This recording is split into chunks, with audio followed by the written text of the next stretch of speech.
Saako rippileirillä kavereita? Moni tulee rippikouluun nimenomaan kavereiden takia ja oikeastaan sen takia, että siellä saisi uusia kavereita. Ja kaikessa toiminnassa, mitä me tehdään, niin me pyritään siihen, että siihen ryhmään tutustus enemmän ja pystyisi luomaan uusia kaverisuhteita.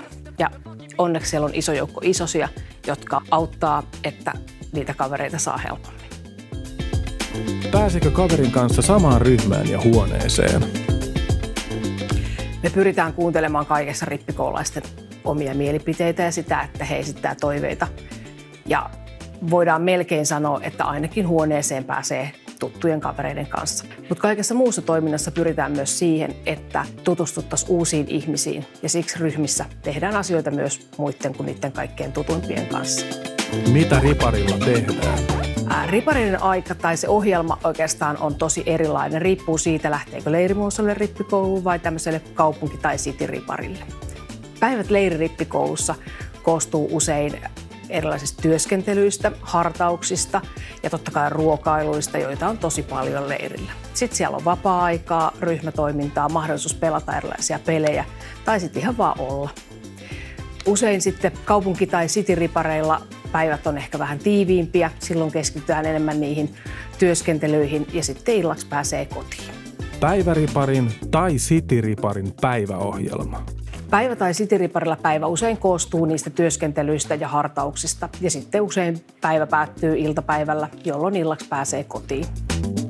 Mitkä ulkoläksyt?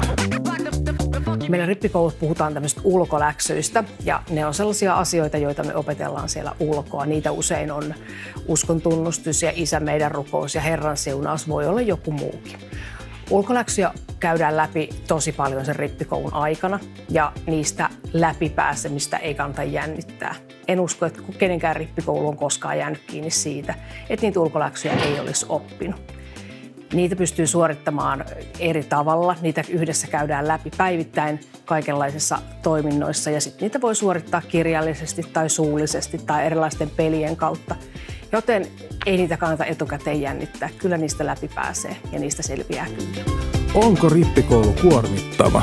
Rippikoululeireissä erityisesti ajatellaan monesti, että eletään vähän niin kuin kuplassa. Siellä eletään niiden samojen ihmisten kanssa 24/7. Ja välillä ihan varmasti jokaiselle tulee semmoinen olo, että nyt haluaisi päästä vähän omaan rauhaan tai pois siitä tilanteesta. Ja se on ihan ymmärrettävää ja niitä tulee ihan varmasti jokaiselle. Ja siksi on tärkeää tunnistaa itsessään semmoista, että tarvetta olla yksin ja kulkea vähän eri paikkoja kuin muut. Ja siitä kannattaa rohkeasti sanoa, että nyt olisi semmoista tarvetta. Ihan varmasti jokaisen jaksaminen on siellä välillä koetuksella, mutta se, että yhdessä ollaan ja yhdessä tehdään ja yhdessä koetaan, niin se myös auttaa siinä jaksamisessa. Rippikoulun hengellinen oppi.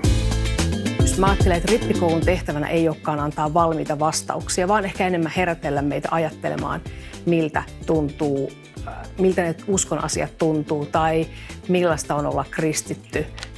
Siellä esitetään ehkä enemmän kysymyksiä kuin vastauksia. Siksi on tärkeää, että jokainen miettii, mitä ne omalla kohdallaan tarkoittaa.